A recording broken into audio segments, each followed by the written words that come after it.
नमस्कार, आपण पाहत आहात टीसी न्यूज मराठी. मी आहे आपल्या संगती दिव्या. सोलापूर जिल्ह्यातील माळशिरस तालुक्यात रविवारी संध्याकाळी एक भीषण अपघात घडला.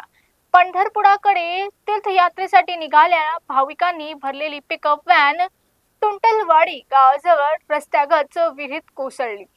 या दुर्घटनेत 4 महिला आणि 4 मुलांसह एकूण 8 जणांचा दुर्दैवी मृत्यू झाला, तर 7 जण गंभीर घायल असल्याची माहिती समोर येत आहे. जखमांना तातडीने रुग्णालयात दाखल करण्यात आले असून त्यांच्यावर उपचार सुरू आहेत. अपघातावेळी वाहनात एकूण 15 प्रवासी होते. प्राथमिक माहितीनुसार चालकाच्या वाहनावरील नियंत्रण सुटल्याने हा अपघात घडल्याचे पोलिसांनी सांगितले.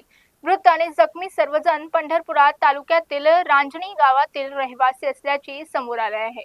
घटनास्थळी बचावकार्य राबवण्यात आले असून विहिरीत पडलेल्या वाहन बाहेर काढण्याचे कामही सुरू करण्यात आले आहे. घटनेमुळे परिसरात शोकाकुल परिस्थिती निर्माण झाली आहे. प्रशासनाकडून पुढील तपास सुरू आहे.